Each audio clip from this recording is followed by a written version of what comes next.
It ain't worth it, bro. The kind of money that's out here now, man, ain't even worth it, man. It ain't even worth it, man.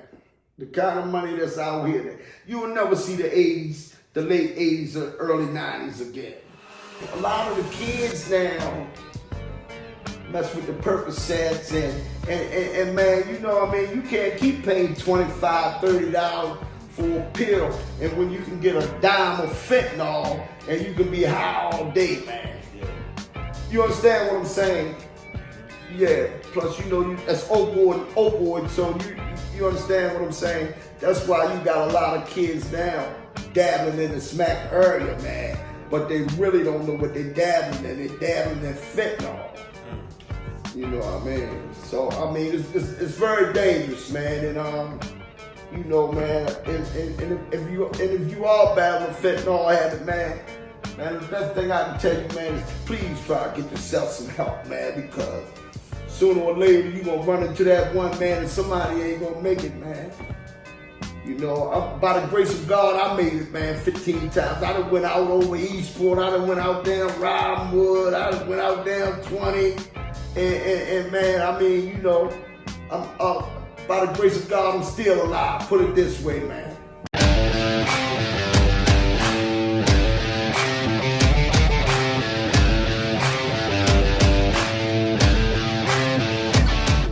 Small city, big dreams, turning dreams into reality. Who we got here today? Got Denny, man, Travis here today. So tell us where you from, Denny, man. Oh, I'm from Annapolis, Maryland, man. Everybody in Annapolis knows who Denny, man, is, and the struggle that I've been through throughout the years with addiction and going back and forth to prison, man. Okay, so can you where did you grow up and everything like that?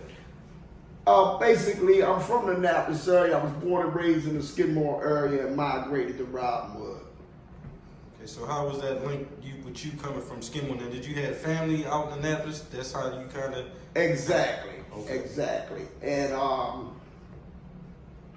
my migration from Skidmore to Robinwood was a whole totally different atmosphere, man. I mean, you know, the inner city, man, the public housing, I really couldn't deal with that because I always grew up in a single family home, man. And once I hit the streets of Annapolis, man, the city of Annapolis, man, it was just all street.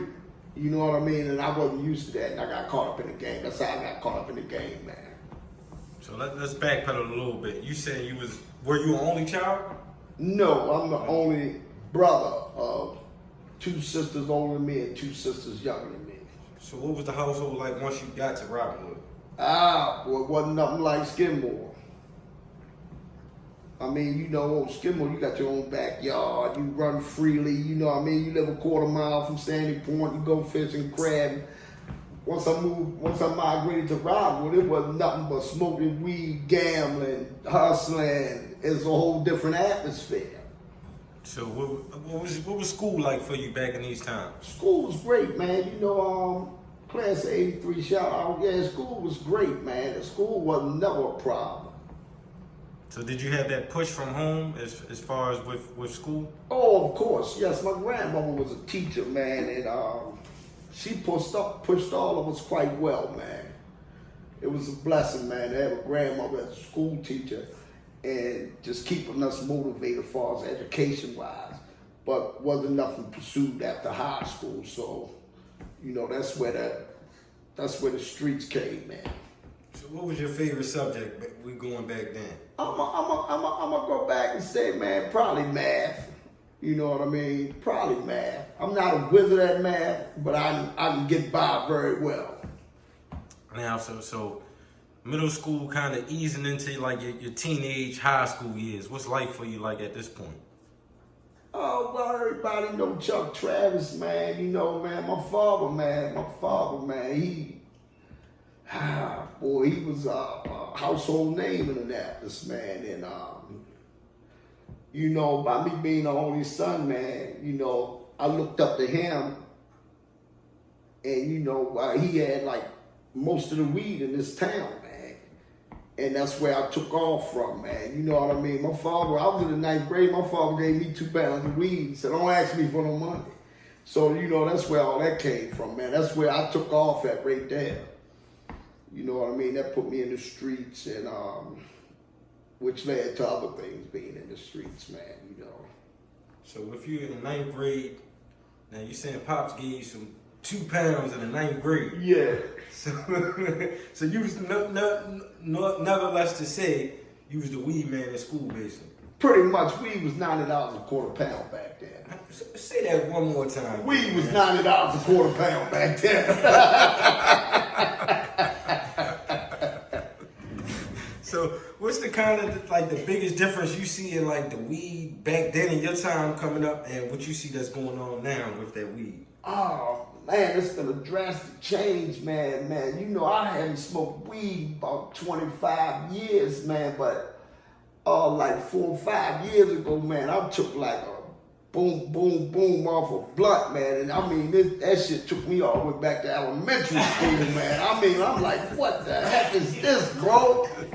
You know what I mean? I'm like, what I'm like, what the heck is this? The weed is more outstanding today than it's ever been, man. I mean, back then it wasn't, you know. Yeah. It was the Reggie. Mm-hmm. Yeah. So kind of take us now.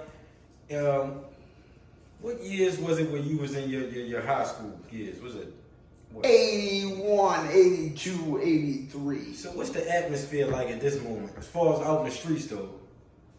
Oh man, if you wasn't in the street in the 80s, man, and early 90s, man, it's a wrap, man. I mean, this whole town was flooded with everything in them years, man. I mean, it wasn't nothing for you to go in the neighborhood and get a kilo right off the street in the neighborhood, man. Now, I don't know what they doing now, but it don't look good. So how did you switch gears, so to say, as far as getting from the weed and then kind of graduating to that next drug? Well, I mean, man, you know, like the weed played out and the powder came in, man. Everybody had powder, so man, I transformed into dealing with people with powder, man. And after a 2-3 year dealing with that, man, I started sniffing powder, man. That's what led me to smoking crack cocaine, man, at a young age, man. And it stuck with me for years, man. So was it a peer pressure thing, or you just it was something that like? I wouldn't say it was a peer pressure thing, man. A lot of people was doing it, man. A lot of people that was getting money was doing it, man. You know, and you know, you was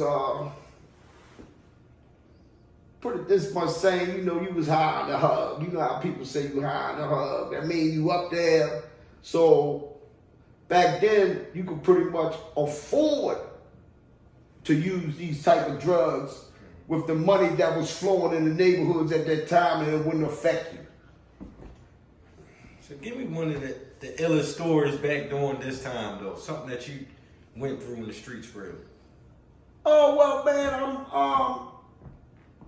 I was shot and stabbed in the city of Annapolis, man. And I mean, you know, it was over some bullshit. I was only shot in the leg, but I was stabbed in my stomach, man. And it was, I've never been a real, you know, like, but I didn't bother anybody, but a few things came up. Like, you know, back then we had different cliques, man. You know what I mean? Not neighborhood. You could go in any neighborhood, but we had like, say for instance, in this building it was me and such and such. In that building it was such and such. And then you had some people across the street. That's how, you know, everybody was like teamed up.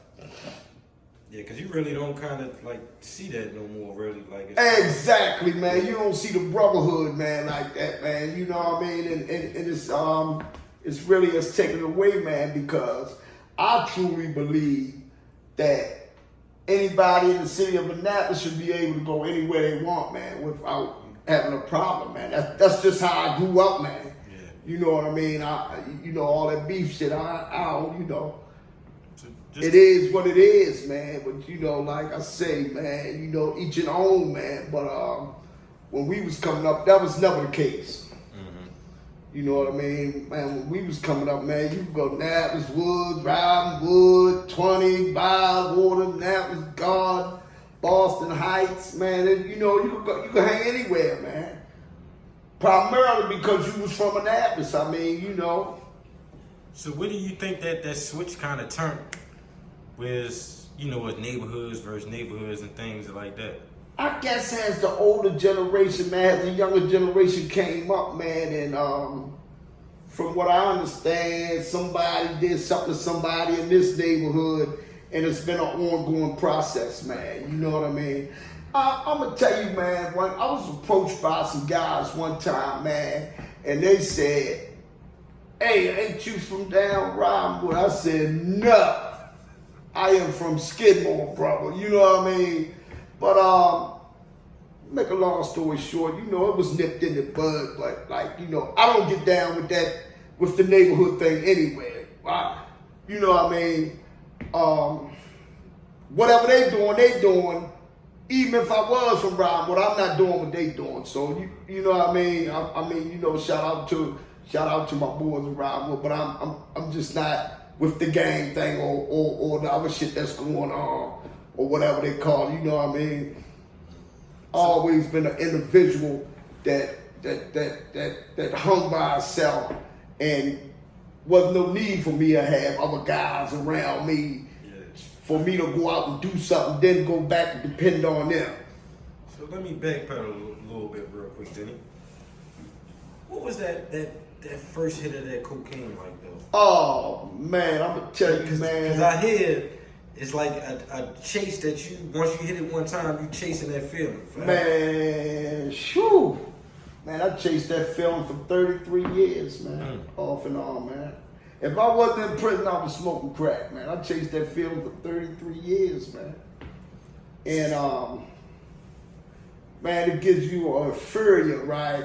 That puts you on a whole nother level of like, man, you don't care about nothing. It just, man, it blocks everything out, man. You know, I struggled on the streets, not homelessness or nothing, but just struggling on the street. And it always took my self-esteem away from me, man, because I'm a convicted felon 3 or 4 times over. And it always, you know, by me smoking crack cocaine, it always took my self-esteem away. Like, I'm a convicted felon. I can't get a job. I can't do this. You know what I mean?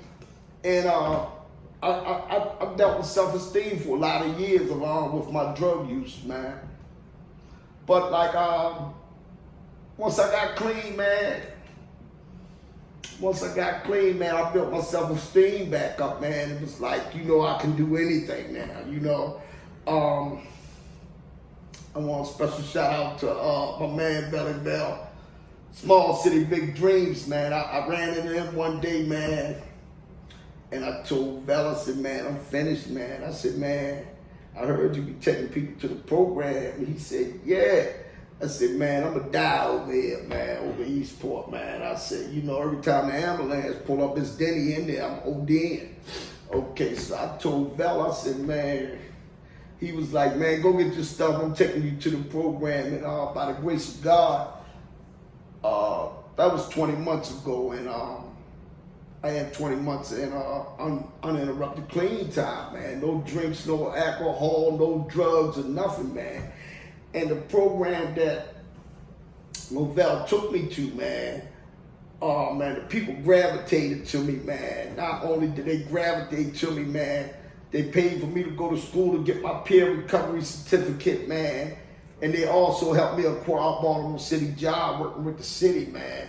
And it's just been a blessing, man. You know, I work every day. I work 2 jobs.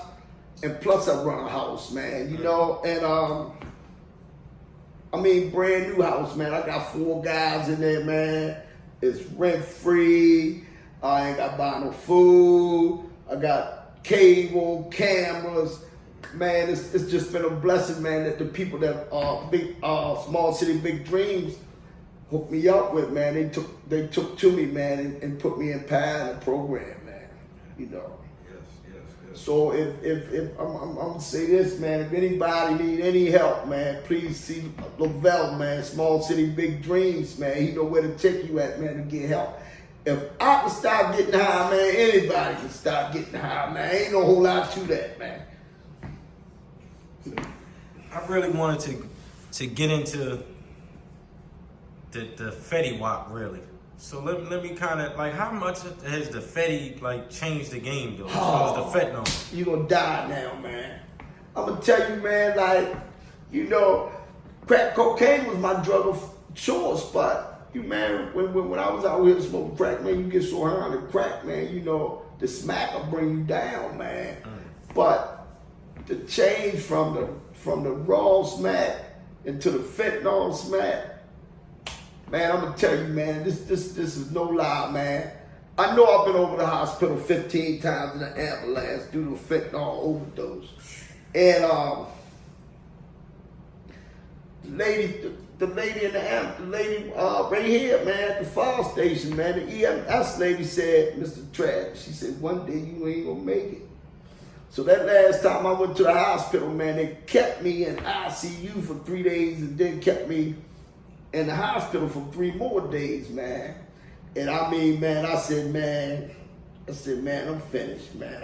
I can't do it no more. I'm gonna die, man. Cause you know, I done seen them pick people up one time and they don't make it. Or man, it's the fentanyl epidemic, man. It's so serious, man. You know, just the other day, man, I ran into some guys last weekend, man. And man, you know, it really saddened me, but I didn't say anything about them being high, cause that ain't my lane. But I just want, if you got any kind of smack habit right now, man, and you dealing with that fentanyl, man, please be careful, man. It's a killer, man. And it's crazy because it seemed like people was getting younger and younger that starting to deal and dabble with that smack. Yeah, but you also got to understand when see, a lot of the kids now mess with the Percocets and man, you know, I mean, you can't keep paying $25, $30 for a pill, and when you can get a dime of fentanyl and you can be high all day, man. Yeah. You understand what I'm saying? Mm-hmm. Yeah. Plus, you know, that's opioid. So you understand what I'm saying? That's why you got a lot of kids now dabbling in the smack area, man. But they really don't know what they're dabbling in. They're dabbling in fentanyl. You know what I mean? So I mean, it's very dangerous, man. And you know, man, and if you are battling fentanyl habit, man, the best thing I can tell you, man, is please try to get yourself some help, man, because sooner or later you gonna run into that one, man, and somebody ain't gonna make it, man. You know, by the grace of God, I made it, man, 15 times. I done went out over Eastport. I done went out down Robinwood. I done went out down 20. And man, I mean, you know, I'm by the grace of God, I'm still alive. Put it this way, man. Yeah, that's a fact. Yeah, man. So if you, I want to get into your prison sentence a little bit, Denny, man. Oh man, I done had about 10 of them, man. I've been locked up from everything from burglary. Man, I've been locked up from everything to burglary to petty theft. Oh man, you name it, I just did it, man. Take us back to the first time when you got locked up. What did you get locked up for? The first time I got locked up, man, I got 10 years for selling to an undercover in Robinwood. I think I did like 5 years and 4 months on that before I came home. But the worst part about that whole situation was I didn't learn anything. I came home. And within 90 days, I was in a house and the door got kicked in. Got 5 years for that. Had an ounce of powder in my pocket, got 5 years for that. You know, and then it was just a continuing process, man. Me trying to get back, me being, and you know what I mean? And it was just, so after I stopped trying to sell drugs or whatever, man, I started doing burglaries, man. And I got caught up a couple times on the burglary tip, you know what I mean? So I off and on, I want to say I just spent at least 17, 18 years in the Maryland State Penal System. I've been in every jail in the state of Maryland except for North Branch. Yeah, it ain't a good look, man, you know. But like after a while, I broke myself out going to prison, man. By me just going to Home Depot and stealing and shit, I said, yeah, well, you know, but it, you know, like I said, that still didn't break my habit or whatever, but I'm just lowering it down where I don't get 10 or 20 years. I'm gonna get 18 months or a year, so, you know what I mean, I got smarter there, but dumber here. Yeah. I'm still using, but you know what I mean? And I'm still stealing, but I ain't gonna get the time I'm gonna get for selling to undercover. So that's what I'm doing now. I'm stealing now. You know what I mean?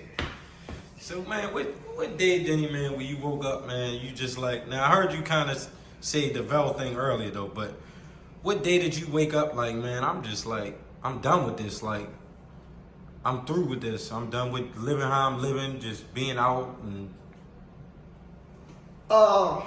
is it a situation you went through, or is... I'm going to tell you, man, February 9th, 2020, February 9th, 2022, I was picked up by the ambulance, man,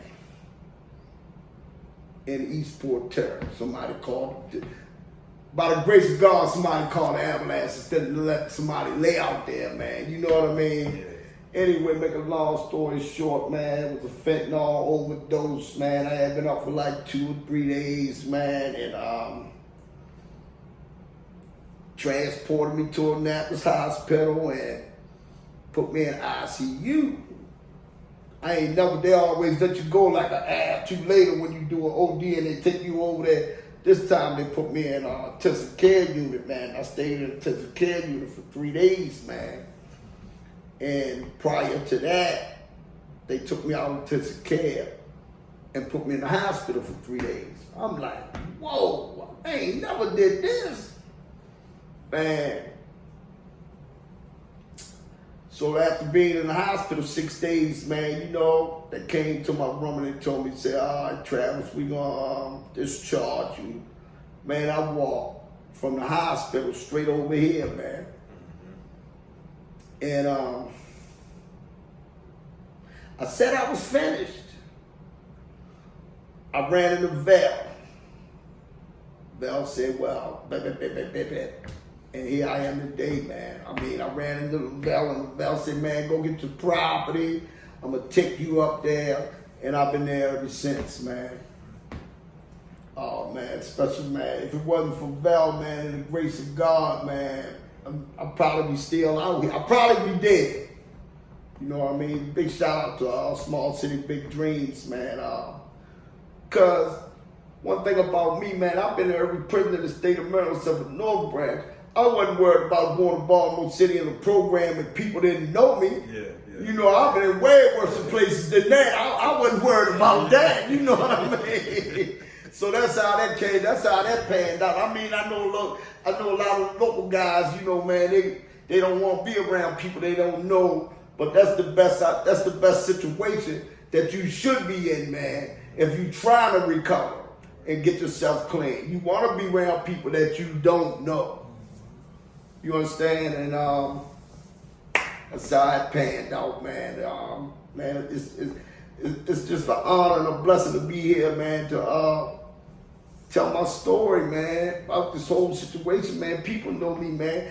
And you know, I don't come around much, man, but when I do come around, man, people be like, I'm proud of you, man. I'm proud of you, man. You know what I mean? Like, I'm an emotional person, man. Yeah. And you know, like, I appreciate it, man, but I get emotional, so like, I don't come around and like, you know what I mean? Yeah. And you know, I see the guys I used to roll with, get high with, and do this and that. I don't say nothing to them, man. You'll get tired one day, man. Mm-hmm. Man, you'll get tired like I did, man. I say, I just can't live like this no more, man. Yeah. Staying in the building 2 or 3 days, getting high, I can't live like that no more, man. And here I am today, man. You know what I mean? Working towards staying clean for the rest of my life, man. You know what I mean? Oh, yeah. Yeah, like I said, I get real emotional, man, because, man, some of the things I went through, I wasn't raised like that. Yeah. You know what I mean? Being out in the wilderness all that time, man, you know. So, But like I say, man, by the grace of God, I'm here today, man. And if I can encourage anybody that wants some help, please holler at me, man. You know. now, do you got any kids, Denny, man? Yeah, I have 2 sons, man, and you know, they all, you know, one of them off the chain, man, but he's 35 years old, so he all right, man. You know what I mean? I'm like, you know, I don't say I let him do a thing, but the good situation, the whole thing about that is the man keep 2 jobs, so you know. Yeah. So kind of how did your drug use and you being in and out of prison, how did that affect them as they was growing older though? Well, I'm gonna tell you, E, man, you know, I had a bond with some guys that was doing some serious things. So every time I went to prison, they did for my kids tremendously, man. You know what I mean? I would like to give a special shout out to my man Danny Stewart. Rest in peace. I love you, bro. You know, Tyrone Gross, man. You know what I mean? My man, we used to be partners, man. My man, he a DC police lieutenant now, man. Got like 25 years in, ready to retire. Special shout out to my man, you know, that did shit for my kids and shit, man. You know, while I was incarcerated, man. Never missed a Christmas or nothing, you know. And it's been a blessing, man. You know, to have guys like that on your team. Yeah. You know, outside of, you know, besides the street shit, man, you find out that you got guys that'll don't do nothing for me, make sure the kids are all right without me even asking, bro. You know what I mean? Yeah, that's love. Bro. Yeah, that's a blessing, man. Ain't no more, man. I mean, What you say, Denny? What was the question, bro? What would you tell the young hustlers in the game? it ain't worth it, bro. The kind of money that's out here now, man, ain't even worth it, man. It ain't even worth it, man. The kind of money that's out here, you will never see the 80s, the late 80s or early 90s again. Man, the money was just flowing so much in the Annapolis. Everybody had money, man. You'll never see them days again, man. But I'm not knocking you, man. Do your thing. But me, if I could go back, and if I was y'all age right now, a hustling thing wouldn't be for me, man. And the reason why I said that, and the reason why I'm saying this is, man, I work for the city of Baltimore, man. I have a great job. And I work for Deborah's Place. Great job. Man, and the kind of money I bring home, man, I done established mall, man. It's phenomenal, man. You know what I mean? And my thing is, it's consistent. Legal money. Legal money is consistent. I ain't got to worry about if I'm gonna bring home $100 a day or $200 tomorrow, man. I know what my checks look like every 2 weeks on both ends, man. And you know what I mean? And man, that's something to really boast about, man, because I know what I'm getting every 2 weeks, man. You know what I mean? And that's something I missed out on for years, man. You know, just being, you know, able to do for my grandson and little things like that, man. And you got the family members, man. They go, remember I did this for you. Remember I did that for you. All right, here you go. You know what I mean? Here you go. Ain't no problem. We ain't got to talk about that. All you got to do is ask for it now. You know what I mean? So it's a blessing, man. I mean, you know, it's a blessing. You know, my niggas, oh, you'll let you live with me for 9 months. Yeah, here you go. Yeah, you know, all that, man. So it's a blessing, man. You know, special shout out to Maggie, man. I love you, man. Thanks for sticking in there with me, man. My sister Kelly, man. I love y'all, man. Yeah, man. It's been a blessing, man. So did you kind of see a difference in people that you was hanging with once you stopped your drug use? Did you see? Oh, man. That's this one major right here, man. This is so major, man. People don't even dap you up the same, man. I'm glad you asked that question, right? Because I sure enough got some people, man, that I was dealing with, man. I mean, And once I got clean, I was no good to them no more.